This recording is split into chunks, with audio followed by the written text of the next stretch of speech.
Thank you very much, Thomas. And thank you for inviting me and asking me to come and talk against using eCPR.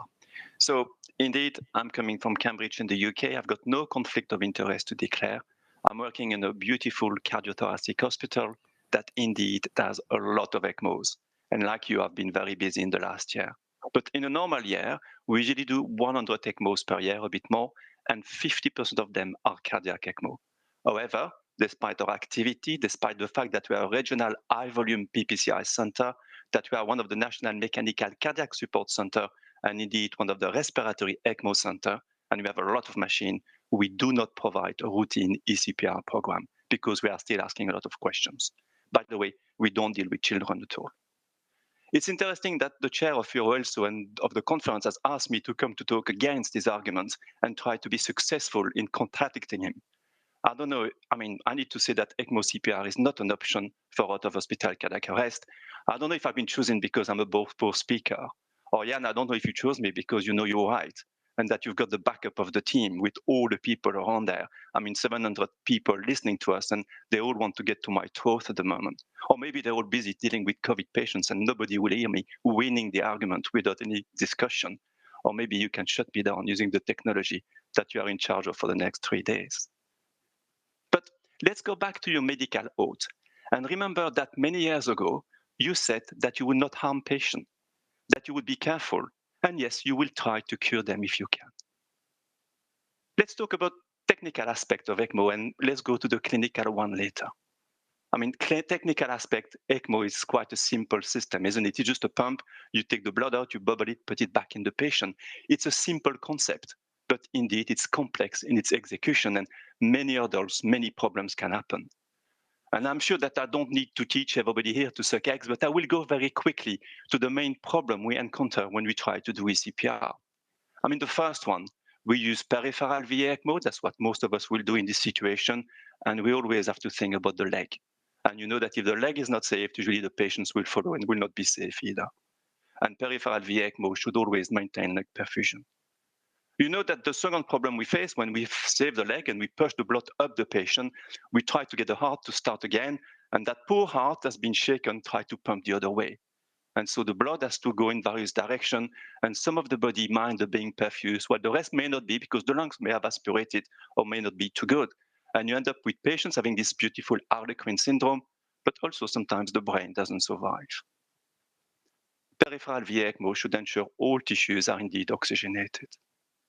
And then the next problem, you're putting up, trying to pump down, pushing up, the LV will distend.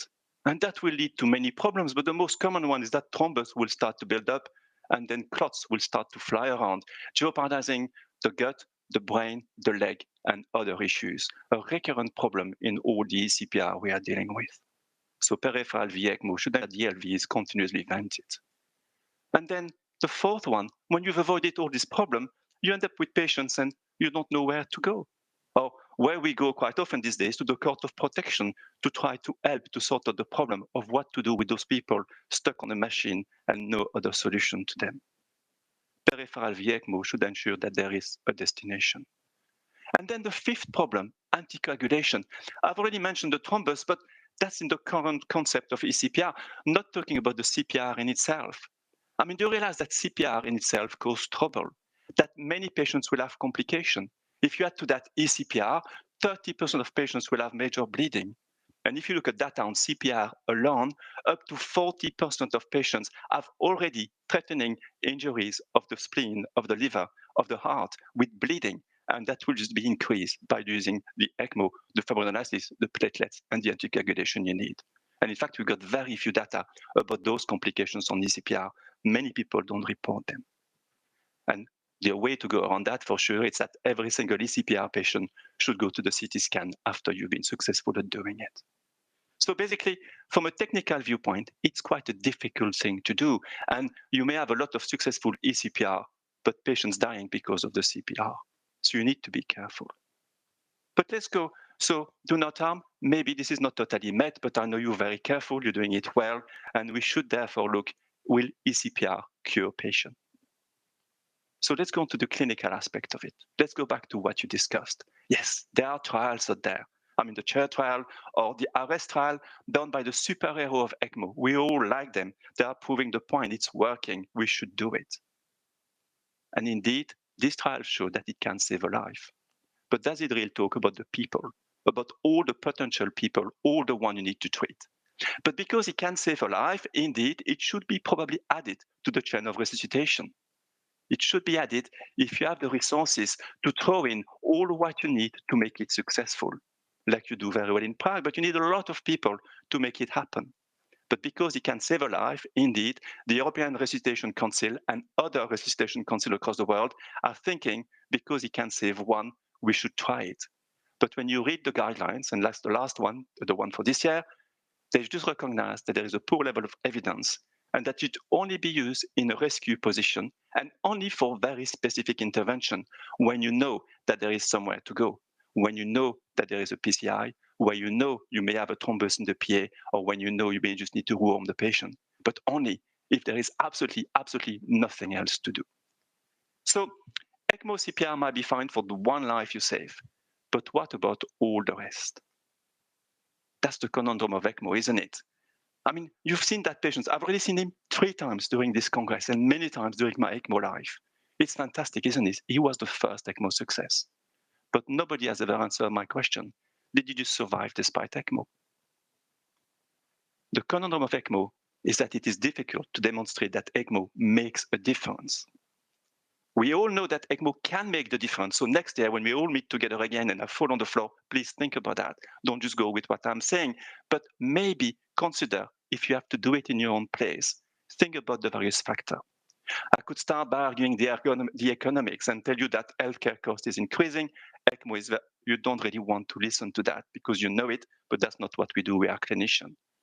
Some people even publish that, in fact, it should not be so expensive, but they probably forget that there is a lot of hidden cost in any ECMO program you want to start.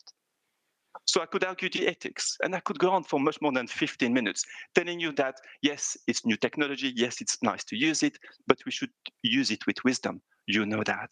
But have you really considered, when you use eCPR, all the various boxes you open, the Pandora box you go in?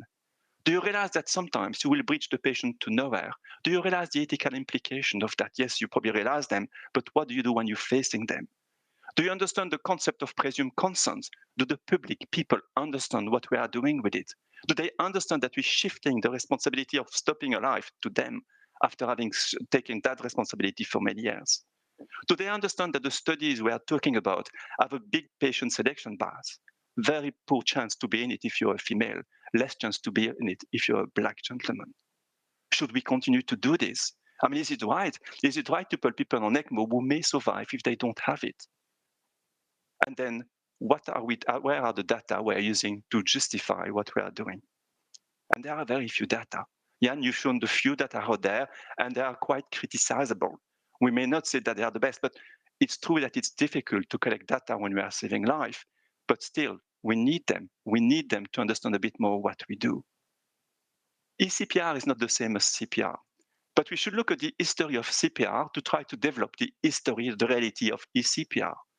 CPR started in 1965, and it took a few years before the first DNR order came along because people didn't really understand what had been done. CPR, by the way, by definition, is just to bring back the patient to the same state of dying he was before we started it. Is it the same for eCPR, or are we trying to achieve something else? But anyway, I will not bore you more with economic or ethics. I'm not too good at it. I could just be very pragmatic and congratulate Jan for what he's been doing. A small step for man. But I'm still waiting to see the airport, to see where everybody can go through it and everybody can have a CPR with success. And when I look at the papers you've just presented, I don't read them the same way. If I look at the experience of Oslo University Hospital, and they do a very nice system, it's very linked to what you've been demonstrating. They talk about a lot of patients in that paper. What they conclude is that there was no difference in 30-day survival or pre-hospital risk for patients before or after they implemented their system.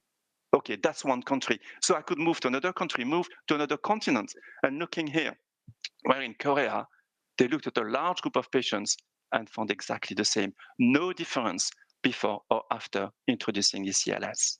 I could even move to Australia, where they've tried it in a bigger state and very nice equipment, very nice people, very expert people, saying that, hang on, it may not work, and in fact, it may harm some patients. And there are many more when you read the resuscitation literature, asking questions and saying, by the way, you know that if you continue to resuscitate for a bit longer, not just doing ECPR, you will save many more lives. Do you also know that if you want to set up ECLS, you will only touch a tiny, tiny, tiny, tiny fraction of the whole population you're dealing with?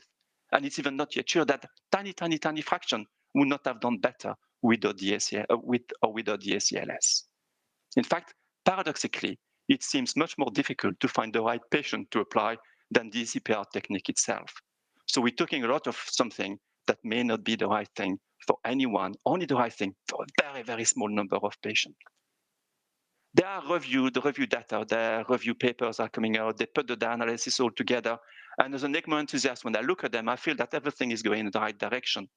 It might be going in the right direction, but if you're a statistician, you will realize that it is not the right answer because it just shows that there is no difference between ECLS and no ECLS.